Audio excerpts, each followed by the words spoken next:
Emotions have no place in real estate investing. Letting feelings dictate decisions can turn profitable opportunities into financial pitfalls. Treat your rental properties as a business, not as personal extensions of yourself. Emotional detachment leads to better decision making and increased profitability. Allowing emotions to influence your investments can result in poor choices, unnecessary expenses, and missed opportunities.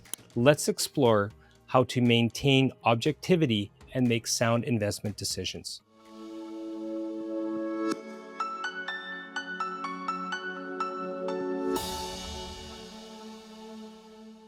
So I want to talk about the emotional attachment trap. I want to talk about, so many times. I mean, I can't even count. It's so many investment clients that come to me for help, and a lot of the times they're renting out their house, or they took over their parents' house from an estate sale, and what happens then is, of course, they're attached to it.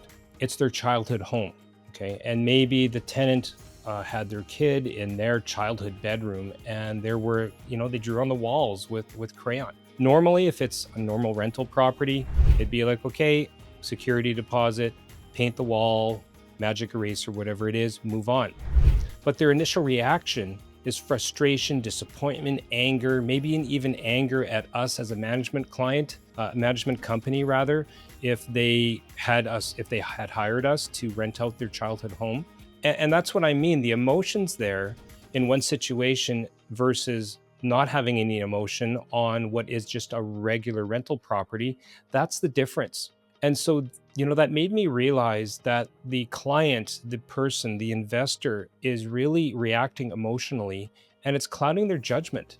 So I want you, if you're watching this and this is you and you're renting out maybe your own personal house, you need to shift your perspective to see the property as an investment and not a sentimental asset. And that is because real estate is a business and you need to start acting like it. So let's start with the basics of a business. Every rental is a business, period. I am not negotiating this. I don't care what you think. Every rental is a business. And here's how it maps out. Inventory. Okay, so let's pretend you have a business. Okay, maybe it's a restaurant, maybe it's a store, maybe you're selling stuff on Amazon. You have inventory. Well, in this case, the inventory is your rental property. You have revenue.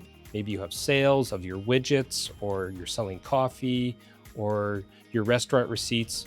The revenue in this case is monthly rent. Your expenses, maybe you're paying staff, maybe it's your cost of goods sold, all those things. Your expenses in a rental property are your mortgage, your taxes, your insurance, your maintenance, repairs, maybe your property management fees. And the net profit, I think we can all agree on that, is your cash flow.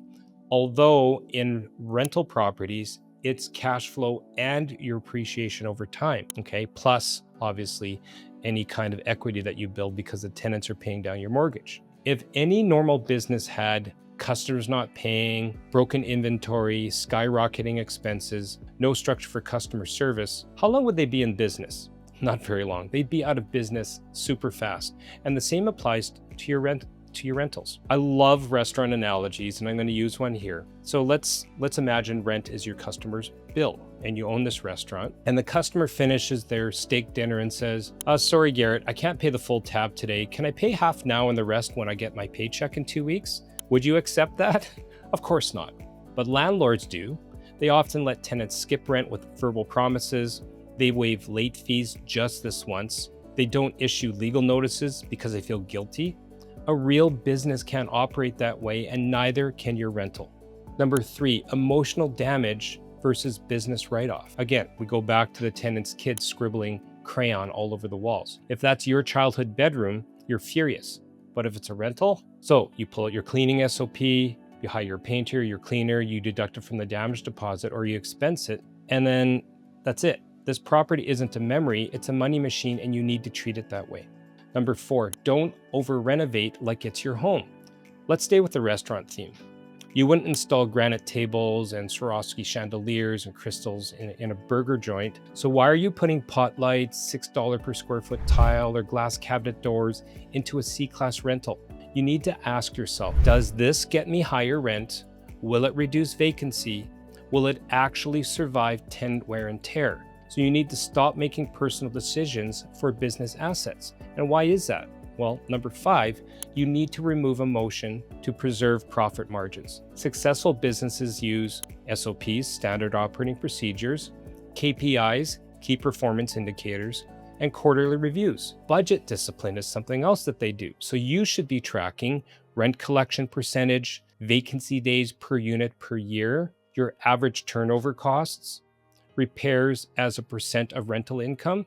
I didn't track any of these in my early days, and you should be. I mean, you wouldn't ever enter into a business. I mean, even if you started a business and you're trying to go for financing with the bank, you would write out a full business plan, okay? Probably an 8 to 10, 15-page document that outlines your experience, the strength, not the neighborhood, but if it was like a restaurant. Anyways, it's a proposal, okay?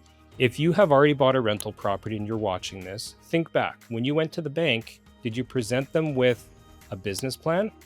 Or did you just say, hey, I bought a rental property, I'd like to get a mortgage? Okay, guilty, okay? So what you need to do then is take emotion out of any of those areas because it equals money lost, and treat it like a business. Let's talk about my point number 6, emotional intelligence versus emotional decisions, okay? Emotional intelligence is definitely something you want in business, in life, and get rid of those emotional decisions. Don't confuse empathy with entitlement. You need emotional intelligence to stay calm under pressure, to set boundaries without blowing up, and listen but lead with logic. I'll give you an example. The tenant calls crying, they lost their job. You show compassion, but you also enforce your policies. You get a payment plan in writing, you can serve an eviction notice if needed, you avoid dragging it out. You can care and hold that line. That's emotional intelligence in business. Number 7, recognize your own emotional triggers.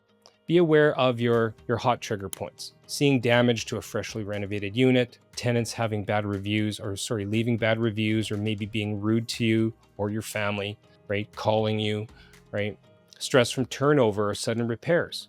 Instead of reacting, have a system in place. And then follow your processes, and then you can take the emotion out of the equation. But awareness is the first step towards emotional control. Number 8, you want to and need to establish clear investment criteria. Every business has a checklist for what they take on. Yours is no different. Your criteria might be minimum cash flow of $300 per unit per month, or the tenant profile is aligned with your area, or property condition that fits your renovation model. You want to stick to those criteria and don't fall in love with a deal because it feels right. Emotion clouds due diligence. Number 9, what's at stake if you don't treat it like a business? Well, letting your feelings run the show could mean missed rent, which is negative cash flow, ignored repairs, meaning asset degradation, over-renovating, ROI erosion. I love that one.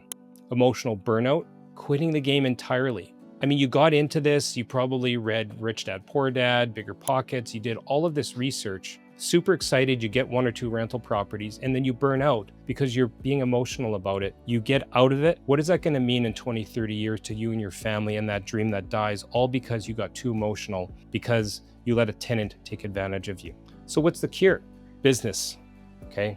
Detachment, discipline, operational systems. Your rental is a business. I will say it again. Your rental is a business.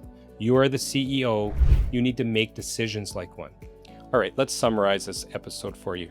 Emotional detachment is crucial for successful real estate investing. By recognizing triggers, setting clear criteria, and treating properties as business assets, you can make informed decisions that enhance profitability. Implementing SOPs, seeking objective feedback, and managing stress are key strategies in maintaining objectivity.